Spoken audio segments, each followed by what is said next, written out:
Welcome to DJNTV and Tuesday Night with Ben Stowe. Now introducing the one and only Ben Stowe. Yeah, baby! Yeah.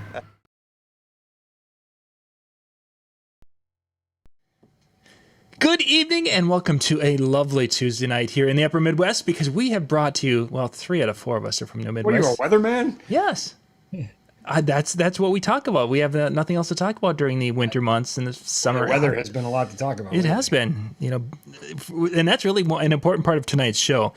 We're going to find out what happens when your grill goes bouncing across your deck. Saw that. I have to make a pizza instead of having my steak. Man. Oh, that was something. Was it actually on when that happened, or? Yeah, the steaks were literally on it when that happened. My son and I actually washed them off and then reheated them on the stove and ate them. My wife and my daughter were like, these were good steaks. There's no way there's no way I was settling for a pizza after looking at these babies. And that is the 5-second rule or 5 minutes. I mean, 5-second rule or tornado rule, either one. I mean, there was hail falling, and that would have cooled things off, and that would have kept everything from getting all nasty. Think of the starving children in New Guinea that would love to eat these steaks. Yeah, they would have, yes, right through the hail, and they would be like, "Oh, hail for my beverages, melted ice water." So tonight we're going to talk about lighting, and we're going to kind of go at it. We're going to have a few tips and thoughts and ideas here. Ben's going to go through and talk a little bit about some of the basics of lighting, and he's got a fixture here that he's going to kind of go through, and we've got some questions for him. And we're going to kind of talk to Brian about the concept. It's all news to me, by the way, viewers. Yes, we're all surprised. Then we're going to kind of jump in and talk. What's the mystery topic? John, I'm actually flying to give a speech in just a few days, and rental cars are such a deal right now. My rental car literally says on the reservation, it says mystery car.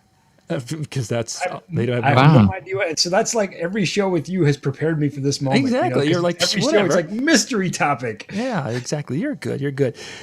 Then we're gonna jump over to Brian, and Brian's gonna talk to us a little bit about his concept of using lights in unusual ways, taking maybe some of the fixtures that we've had over the years, and repurposing them, using them to maybe in a way you just haven't thought.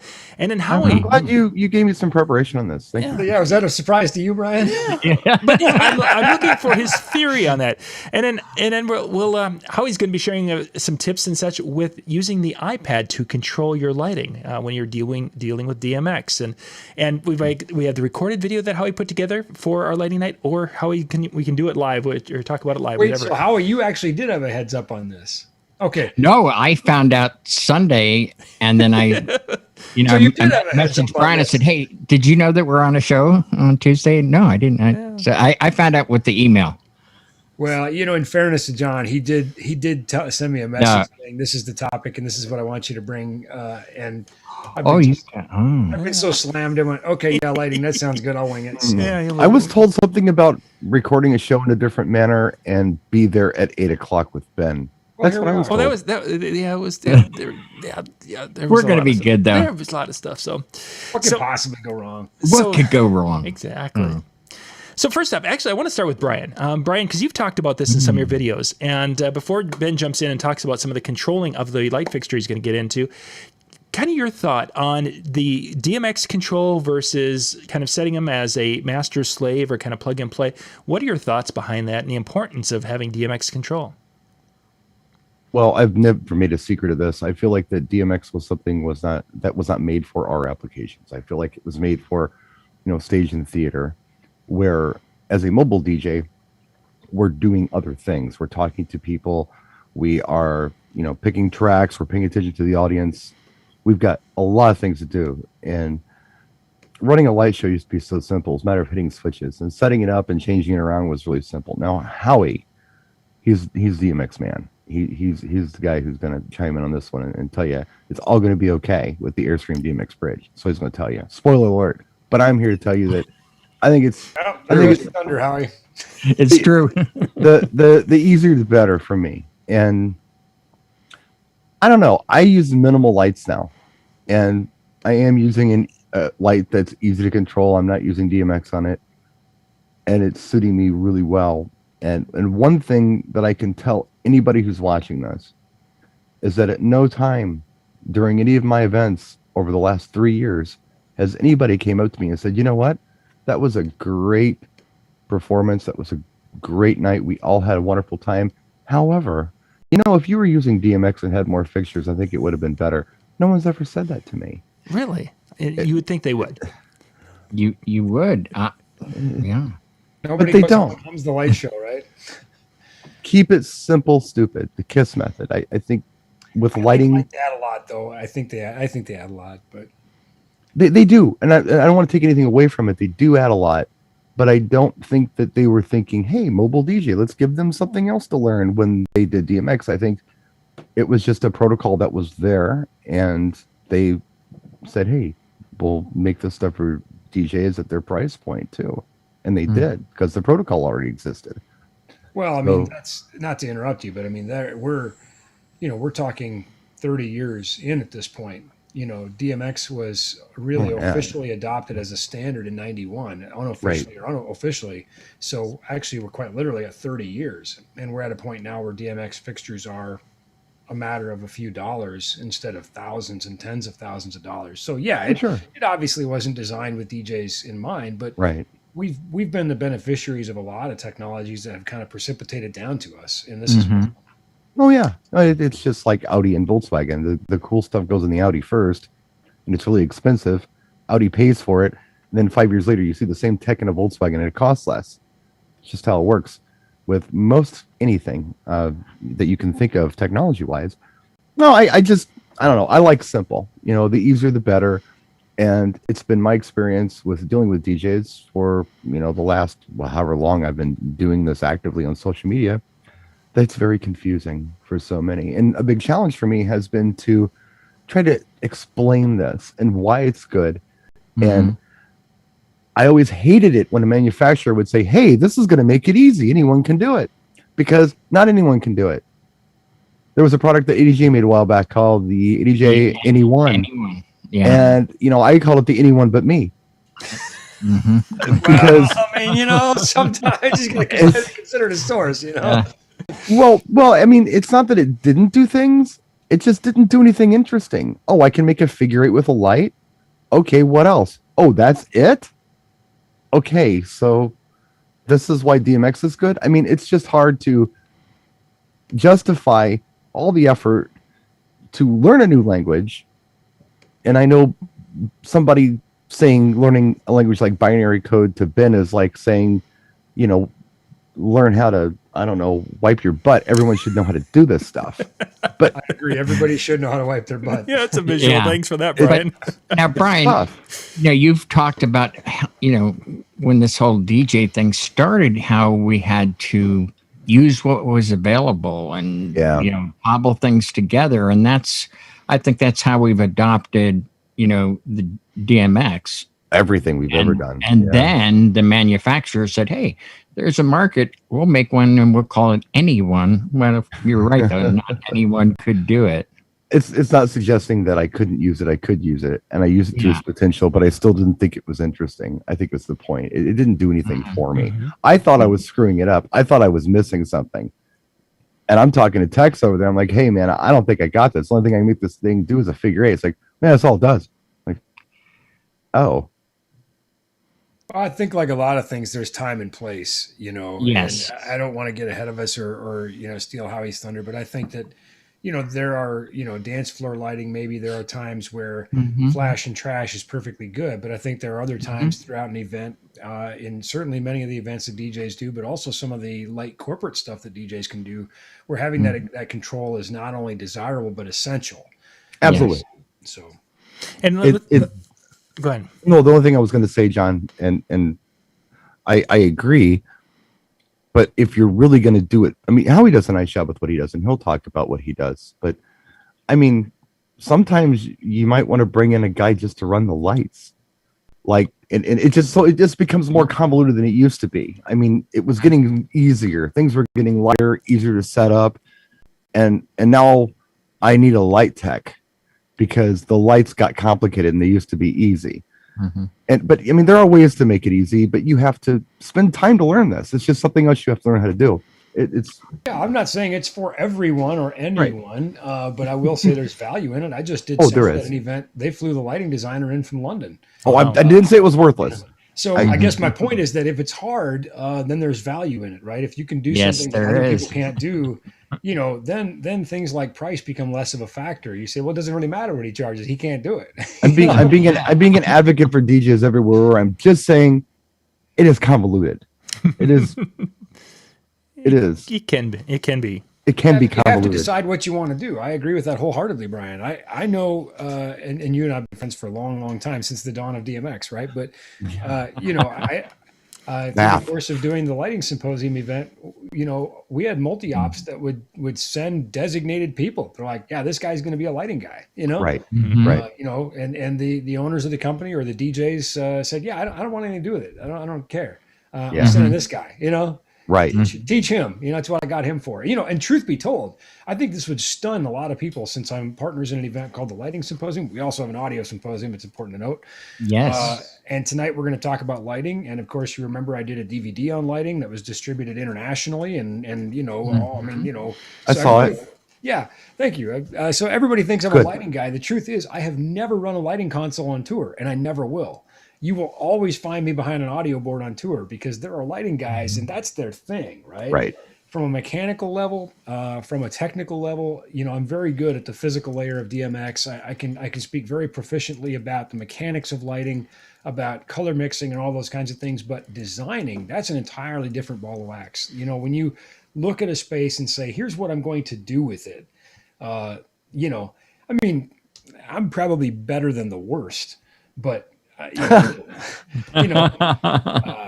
but nobody's flying me overseas to do lights, so at least nobody with any good sense. So, oh, you do just fine with everything you do. You're better than most of us at just about anything. Well, except picking carpet for your home. Obviously, there's some issues with that. Ben, that's why you're not invited here. Yeah. You did stay in the garage. Real. Which actually you're probably perfectly happy. I would prefer the garage. Yeah. Honestly, it's not a bad place to be. I thank you for saying that. But I think honestly what that is, Brian, the truth of that is, and the fact that I've given dozens of DMX seminars, well, probably more than dozens of DMX seminars, and I've written DMX articles. And again, I'm very qualified to speak on the physical layer. But the reason that I've been so able to speak to DJs about that is, as you said, that bar is so very low for them. Yes. Yeah. That what their level of comfort and knowledge with, that is just so very low And again, from a non-designer standpoint, I can hold my own with just about anybody in terms of the physical layer. If a lighting designer needs me to climb on a truss and fix a problem, I probably can, So those are the things. But if you said, hey, design me a pretty show, I'd go, listen, there's about 8 million people better than me, I guess, when I look at the market today and I see the really popular thing that's out there right now, which is the Chauvet gig bar, I got to ask myself why. And the reason why is because it's easy. Yeah. So I thought, why wouldn't somebody, and maybe Ben would be the perfect guy to do this, by the way, since you're here and I got you on the spot and we're live, maybe you would be the guy to put together a pre-programmed light thing with DMX that's more interesting than gig bar and send it out, so you just press the button and it goes. Nope. We've got several lighting accidental effects. I think it's easy, but I don't want to do it, is what you're saying, essentially.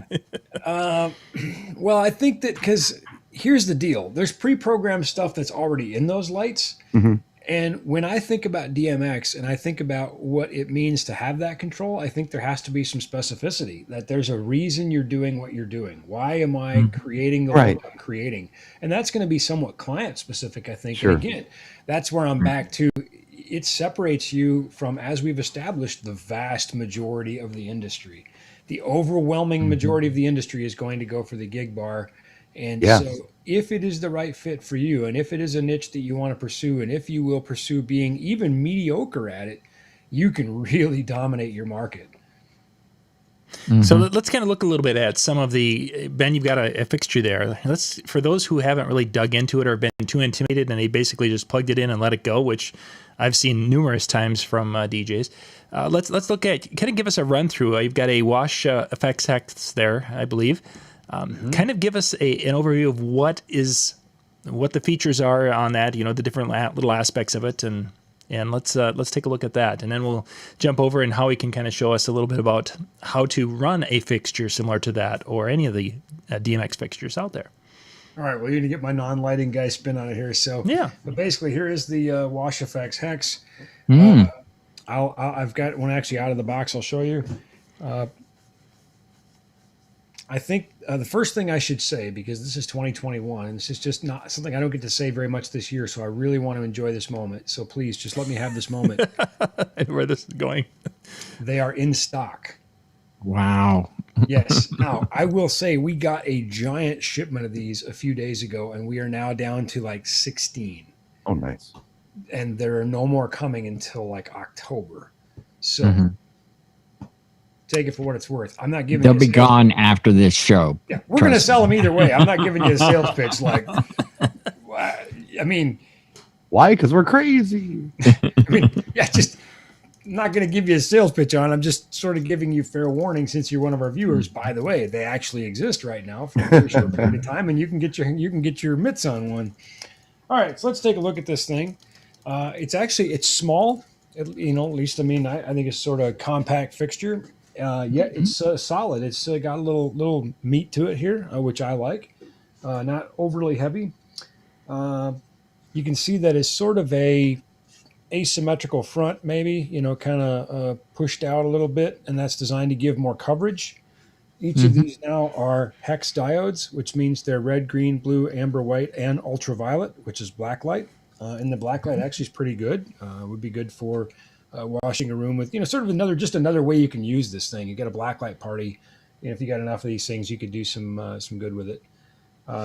Some of the basic features we can see here. Safety first, right? There's a safety tie there. Power in. There's a fuse there. Which, by the way, viewers, there's a lot of you who just this. I'm gonna go off track here for a minute, John. I'm sorry, but a lot of you say, "Well, where's the fuse?" All right, let me show you here. We're just gonna pop this open real quick. So, pull out a switchblade. Is that what that click was? Every stagehand has a knife. Like, we certainly do. Yeah, right? Like every stagehand has a knife. All right, so an ink pen. Is that close?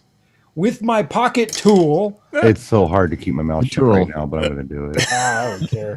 Anyway, you can see I just gently popped that out, and inside here now you will find my fuse, and then inside here, fair fuse. Oh, so wow, those are the old school glass fuses, like in my old car. Exactly. So right. It goes back in here, and yeah. By the way, I think we've talked about this a few times, John. Fuses. NLFX, we basically sell fuses as like a service. We have a 10-pack for like $2. Oh, wow. It's not like we even make money on it. It's like that's incredibly inexpensive, by the way. I just went to AutoZone and bought fuses for my car, and I think they were like $5 for a couple fuses, like 5 fuses. So that's what I'm saying. Like for us, it's just like a service. Yeah, no, that's a good deal. You can go back to work. That's a good deal. We're not gonna, at $5 or $2, it doesn't really matter. We're still not making money, so it's like just whatever. Right. Anyway, so power in, power out, and of course DMX on board. I'm just going to run through a couple of the standalone features, but first, like the good Eagle Scout I am, I'm going to close my knife. Because who'll get hurt? Me. That's who. So. And you won't get any sympathy from upstairs. I'm just going to say it. Nobody on this call, that's for sure. Well, not from this call, but even I feel bad for you. Even within my house. But as we've established, I have white carpets, so I can't bleed all over them. So yes. Brian can't come in here with his money. And now we have our next show. How do you remove blood from? I always step in a pile of something before I walk into people's houses. Well, I tell you what, with teenagers in the house, my wife could host that show. So, all right. So what we can see now, we got the unit running. It is fan cooled. Gets a nice breeze coming right out here by my ear. Oh, nice. And we can see right now it is in D001, which is DMX mode. It's in channel 1. It has a couple DMX modes. I believe it is 3-channel, 6-channel, 11-channel, and 40-channel. Let's see how I did. 3-channel, 6-channel, 11-channel, 40-channel. Oh, wow. The crowd goes wild. Sure. And that studying you did all weekend, by the way, ladies and gentlemen. I just remembered it as I flipped through it earlier, and I'm like, oh, man, that's kind of useful, because I was contemplating what those channels might do, and we could obviously extrapolate from that. I haven't even looked at the manual. I know. I always say, RTFM. Read the flipping manual. But how many individual lights are up there that are? I mean, panels. Yes, because that's what I'm going to get to. So in 3-channel mode, I would extrapolate that it's just RGB color mixing, RGB color space. Simple. 6-channel, of course, is individual dimmers for red, green, blue, amber, white, and ultraviolet. 11-channel probably adds some macros, some patterns, some funky things that Howie will tell you about that. And 40-channel undoubtedly gives us tremendous pixel level control. Yes. Where we can get into, you can see we've got 6 of these pods. Yeah. So, each of these pods then has, 3 diodes, and each of these diodes has 6 colors. So it might be by That's panel. 50. So if you do 48. Right. So my guess is you'd be 6 times 6 would be 36 plus some macros and some dimmers. So there's your 40. Yeah. You got RGB, AW, UV times 6 of these. So you could do some effect things besides just a wash.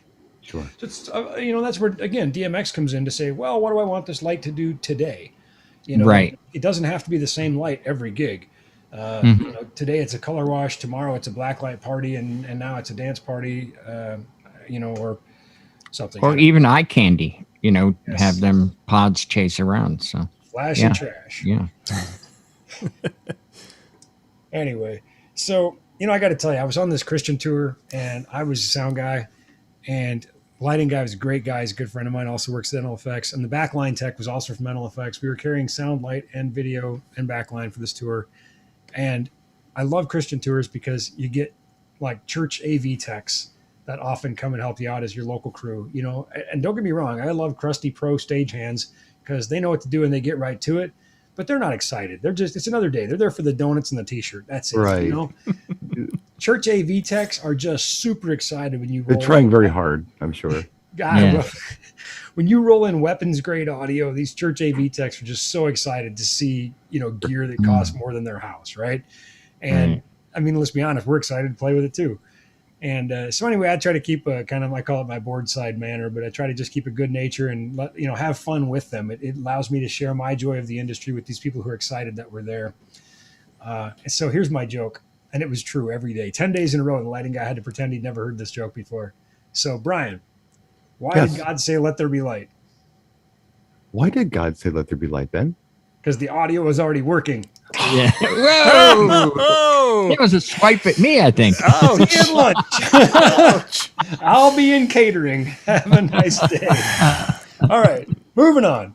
So, after we get through our DMX modes, now we have our color mode, and I'm just going to use this to flip through. There are 63 preset colors. I'm not going to show you all of them, but here we can see color 1 is, and we would expect this to be just red, green, blue, amber, white, UV, and that's exactly what we're going to get. There's that UV. It's actually really pretty good, to be honest with you. I was like, wow, this is... It's a very bright fixture. Yeah, Two of even those after you clean the blood out of my carpets, you can still see it. So yes, lumen all over it. I saw that on that TV show. All right. Yeah. My wife's been watching a lot of these true crime dramas, and I don't mind that she watches them. I just wish she wouldn't take notes. No. Yeah, she's like, never found the body. So viewers, if I suddenly turn up dead, all right. No. Wow. Yeah, my wife would do that. Digging the hole deeper. You know why she wouldn't do that? Because then she'd have to raise the kids by herself. And if you've met our kids, she wants all the help she can get. So. All right. Anyway, there's a really nice champagne in here. I don't know how it translates to the camera, but actually preset number 10 is a pretty nice looking champagne. And there was a really nice warm white in here too. I saw. Oh yeah, this one's kind of maybe like a 4K. I'd say it looks a lot bluer on the camera, I think, but in real life, it looks fine. Good. Turquoise looked nice too. Yeah. So anyway, really nice. Those preset colors are built in. You do not have to use DMX, but of course you could. You could pick exactly the color you want. So, how would you use a fixture like that, Ben? I would use it in a variety of ways. I can see immediately that I would use this as an area wash. Again, it's got that full color mixing palette of RGB, AW, UV. It's going to wash a tremendous amount of area. I think it was a couple years ago that the 2 generations ago of the wash effects was used to light the whole stage at Mobile Beat. Yeah, the spread was incredible on that. Yeah, and it's not a fixture that I would have traditionally thought about as a stage wash. We typically use things like, Fresnels and Parnells and, framing spots and that sort of thing. Did a really good job, and it's cheap. I mean, in the grand scheme of things, it's cheap. Mm-hmm. Stage wash was the first thing that came to mind for me when I looked at that. Yeah, I think you could also use it as even as an uplight of sorts. Depending on what you're trying to do. But I'm actually working on a event right now coming up here in September where we've got the whole room lined with pipe and drape. So I'm thinking, well, if I want to wash a lot of that, I could do that. But here again, you can use it for blacklight events, or you can use it as an effect. Yeah. You've got the ability to map some patterns, and if you had just imagine if you had a whole bunch of these things and you were able to use all those pixels, you'd have a really cool kind of low resolution pixel wall blinder effect going on. Right, blinder, yeah. Mm-hmm. It's got the dimmer And on there. I have an off-label use for that as well. That I've been helping Jay out with his DMX, and he has the Chevet effects fixture, and he said, "Well, what could I use this for?" He's in a vineyard. I said, "Set it down behind you. It's so bright, it gives you that rock star look where you're in a shadow type your of silhouette." thing." And yes, a silhouette, and he had his battery powered up lights around, and he said, "Wow, I told him, I said, use it like Brian would use it. He always thinks of the off-label use. You know what they say? What would Brian do? That's what would Brian do? do? The catchphrase. There you go. Yeah, what would The Brian sweet do? of the Say it nation. a different way. Let me say exactly that thing a different way. And again, that's the beautiful thing about having control is you're creating at that point. You're differentiating yourself from everybody's box.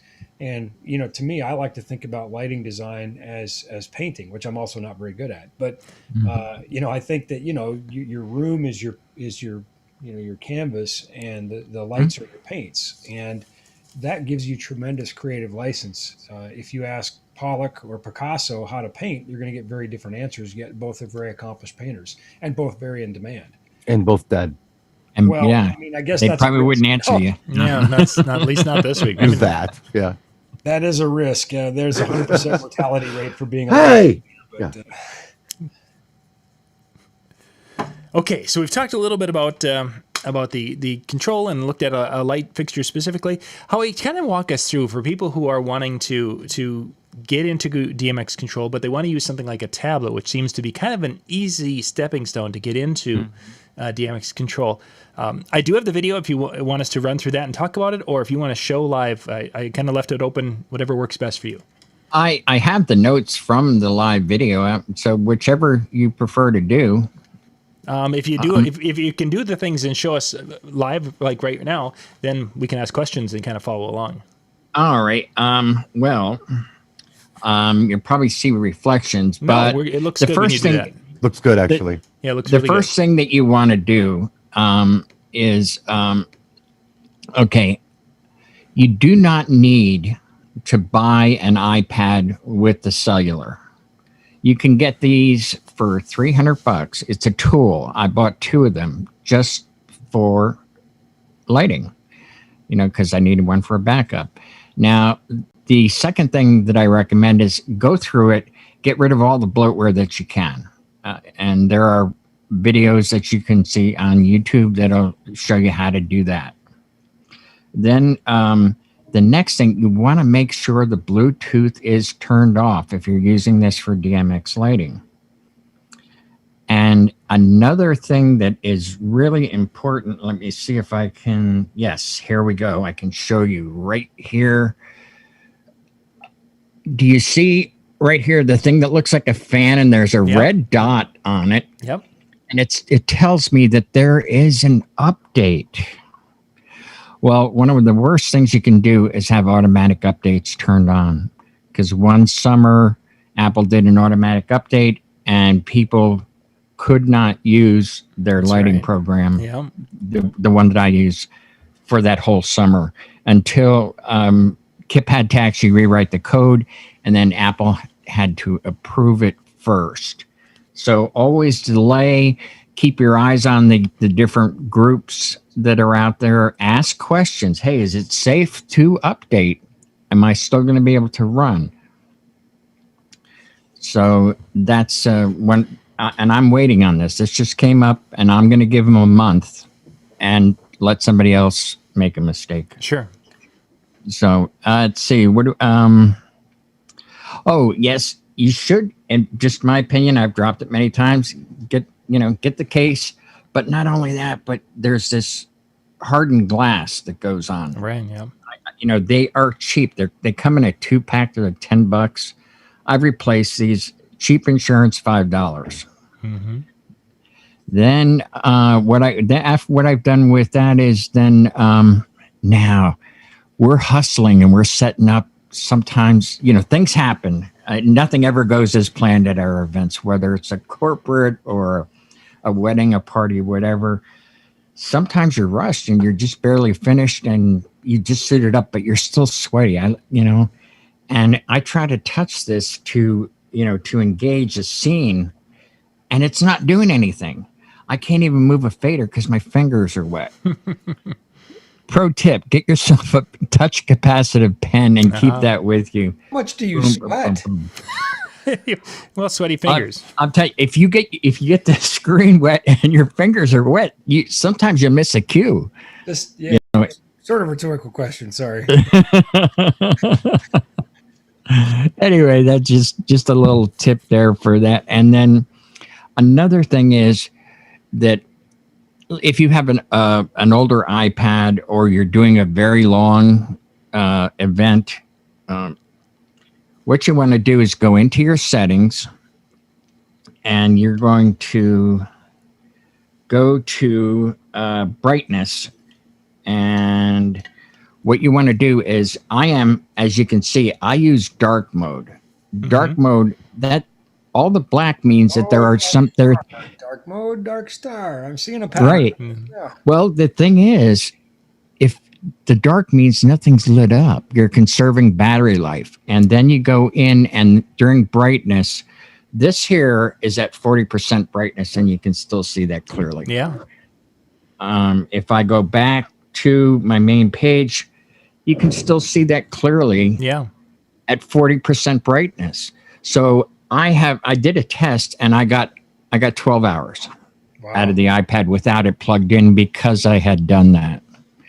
And then another thing that I do is, Ben, when you were messing with that fixture, that 4-button menu, many of the major manufacturers have something called a last feature.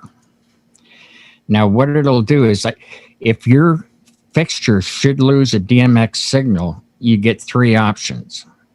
You either go blackout, you go into an auto program, which is your train wreck, or the one that I pick is last. The very last DMX command that fixture has received, it will hold.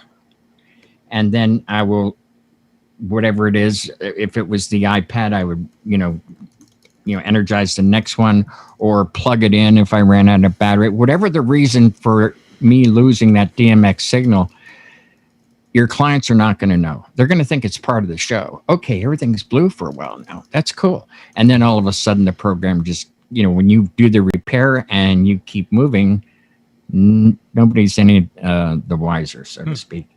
And what I like about this is it's just, just touch and go from one to the other, and what I did for you, Ben, actually, it's right on here. When you were the keynote speaker in Vegas for the show, we had now I would consider that a corporate type event. We had the elegant uplighting that was static, and we had the movers lighting up the podium. And when Bill introduced you, I used this right here. See if you can see. It's a picture of a camera. Okay. And what it does is, I call it photo flash. So it looks like, oh, this is an important person. They're getting their picture taken. Paparazzi everywhere. When you got, it's in the video that John has that he put up.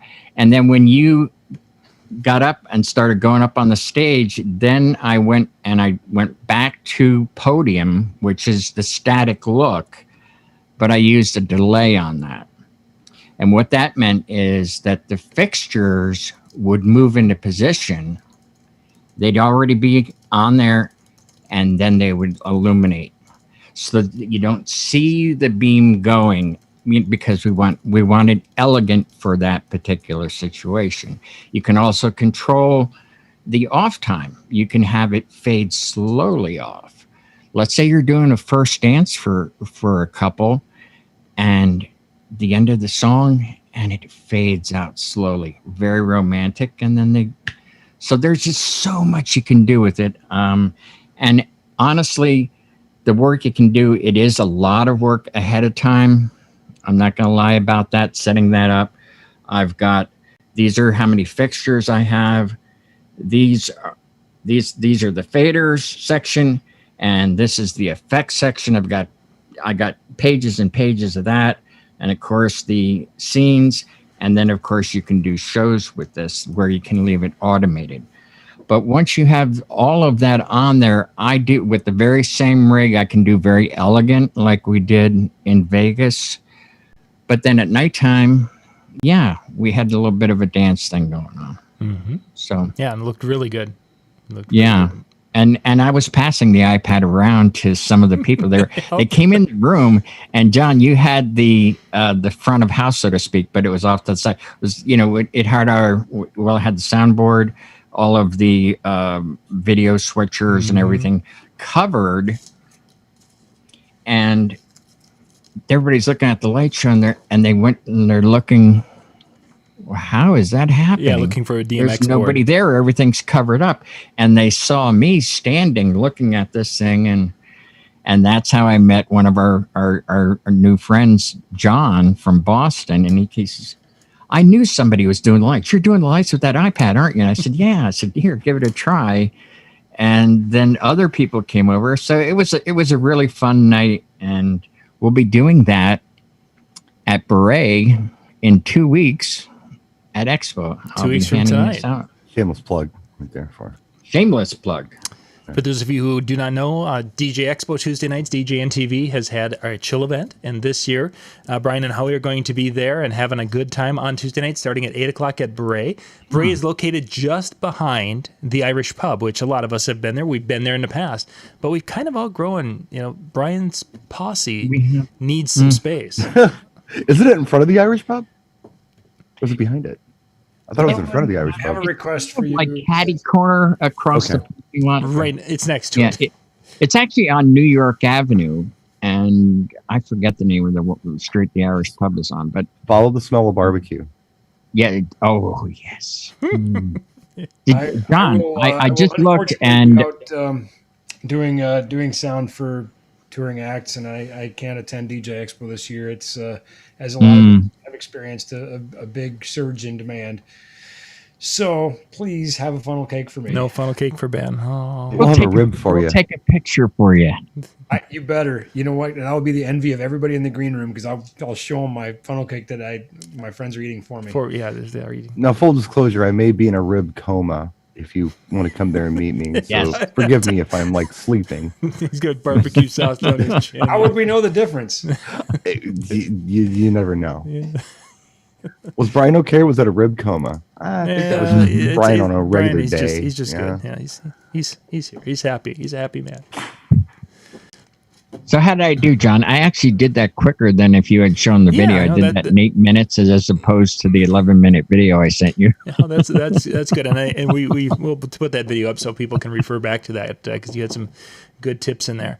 So setting up Howie in with that situation, there's a little bit set up on the front side of it, but once it's up and running, reliability. What kind of problems have you had with controlling DMX lights like that? Oh, okay. Oh, yes. That's something that's in the video that I neglected to show you, and I will bring that up right now.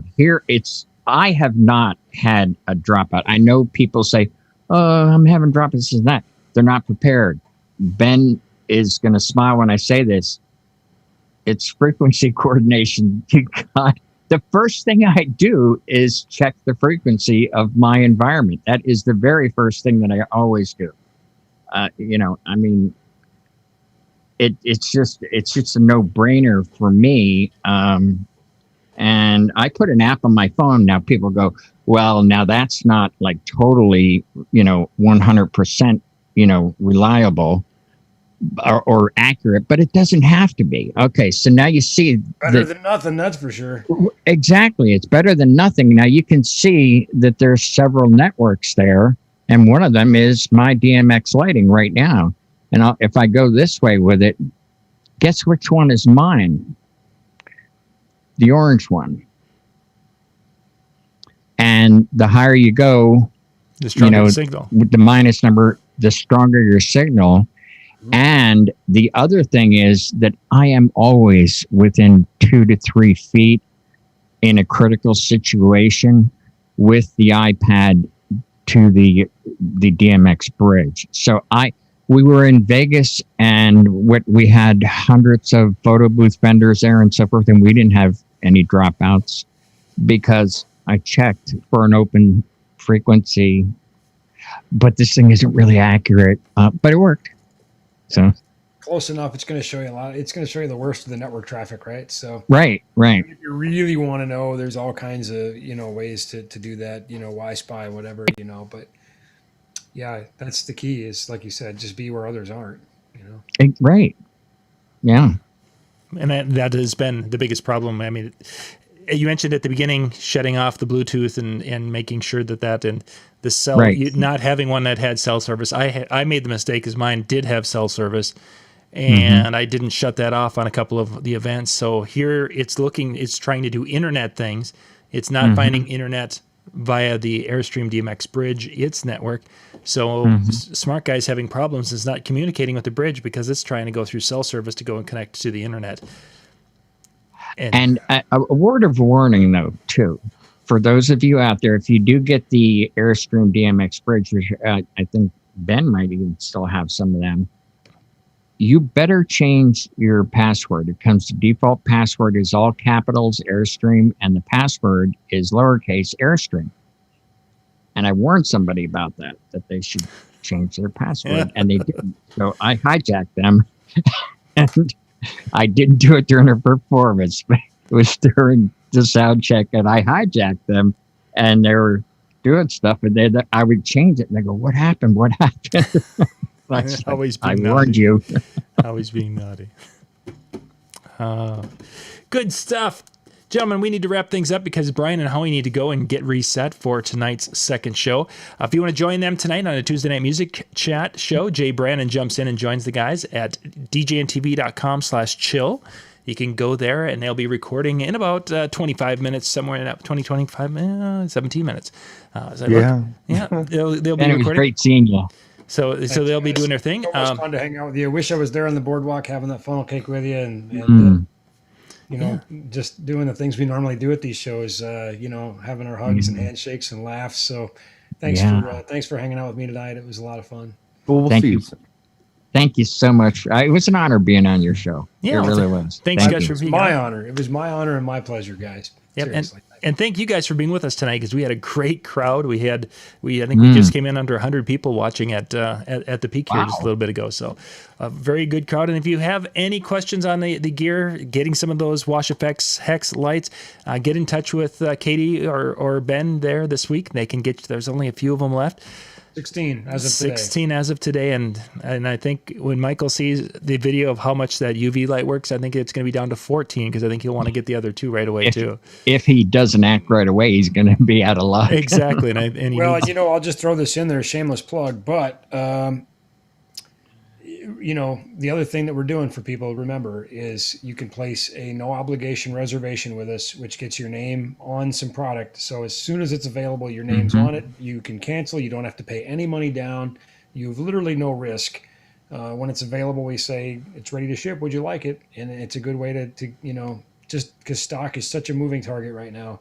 It's literally a can't lose scenario for you. Mm-hmm. Wonderful. Thank you, guys. We're going to jump again, DJNTV.com/chill in about 15 minutes, and you can have yourself a great night hanging out with the crew. Good night, everybody. Thanks.